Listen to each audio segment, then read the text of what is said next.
السلام عليكم ورحمة الله وبركاته. ازيكم عاملين ايه؟ يا رب تكونوا بخير. معكم النهاردة فيديو جديد ووصفة جديدة، وهنعمل مع بعض العيش الأبيض الشامي بالدقيق الأبيض بطريقة سهلة جدا وبسيطة جدا، ومكونات بسيطة جدا جدا متوفرة في كل بيت، مش مكلفة خالص خالص، من غير فرن، من غير أي تعقيدات خالص. يلا بينا نشوف هنعمله ازاي مع بعض.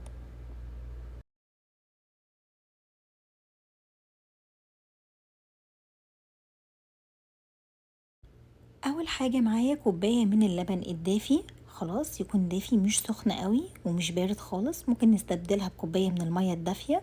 هنزل عليها هنا بمعلقة كبيرة من السكر ومعلقة كبيرة من الخميرة الفورية، وهندوبهم كويس جدا مع بعض، ونغطيه ونسيبه كده على جنب شوية لغاية لما نتأكد ان الخميرة بتاعتنا شغالة.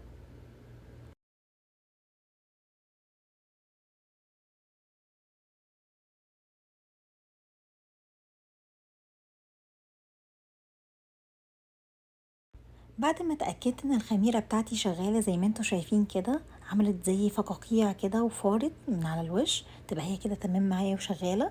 نزلت بيها في البولة بتاعتي، كمان نزلت بحوالي نص كيلو من الدقيق المنخول، ضروري جدا تنخلي الدقيق. تمام.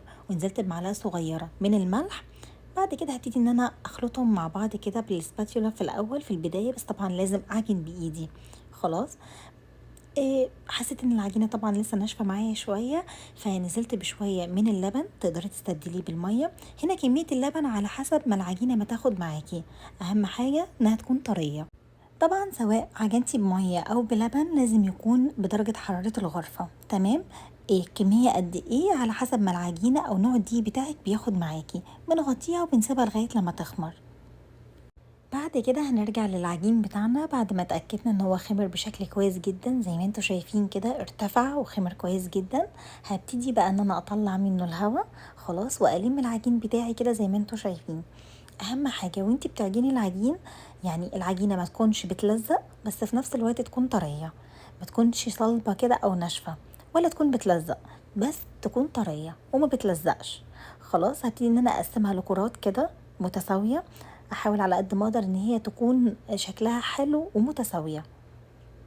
بعد كده هحط الكرات بتاعتي في صينية مرشوشة بالدقيق زي ما انتوا شايفين، وهغطيها بالاسترتش راب او باي فوطة نظيفة لمدة حوالي 10 دقايق او ربع ساعة. بعد حوالي 10 دقايق هبتدي ان انا افرد العجين بتاعي، وهاخد كورة واحدة بس وهسيب باقي العجين متغطي زي ما هو. تمام. هنزل هنا برشة بسيطة جدا من الدقيق زي ما انتوا شايفين علشان بس اسهل الفرد بتاع العجين. خلاص كده. هحاول قدر الامكان ان انا اطلعه بشكل متساوي وانا بفرده، متضغطوش قوي على العجين وانتوا بتفردوه علشان ينفخ معاكوا كده وقت التسوية. خلاص.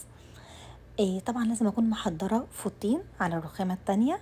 فوطة هفردها في الاول، وبعد كده كل ما هخلص رغيف افرد الرغيف، هاخده كده واروح احطه على الفوطة، واغطيه كمان بفوطة تانية. خلاص، يعني انا هحط العيش بتاعي هرصه ما بين فوطتين، فوطة تحته وفوطة تانية نضيفة فوقيه. خلاص.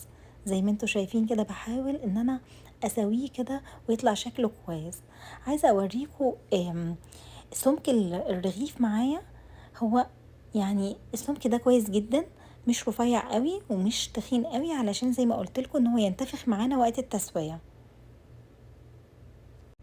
بعد حوالي 10 دقايق، بعد ما غطيت العجين لمدة 10 دقايق، هبتدي ان انا انزل باول رغيف انا فردته. خلاص، يعني واحنا بنرص كده العجين بتاعنا لازم بتكوني حافظة مكان اول رغيف وتاني رغيف وتالت رغيف، بحيث ان انتي تاخديهم كده بالترتيب. فانا هنا نزلت باول رغيف على طاسة سخنة جدا، لازم تكون الطاسة بتاعتك سخنة جدا، ولازم ان انتي تقعدي تقلبي فيه باستمرار زي ما انتي شايفة، علشان ما يتحرقش معاكي خالص. تمام. زي ما انتوا شايفين كده ابتدى ان هو ينتفخ معانا. خلاص كده يبقى الوصفة بتاعتك ممتازة وناجحة جدا معاكي. كده يكون الرغيف جاهز معانا. وكل ما بنطلع الرغيف لازم طبعا بنغطيه علشان يفضل طري معانا لأطول فترة ممكنة، هو مش بياخد وقت خالص على النار في وقت التسوية يعني. زي ما انتوا شايفين رائع، طعمه حلو قوي. وبس كده الفيديو النهاردة خلص، وصفتنا كمان بسيطة وخلصت معانا بسرعة.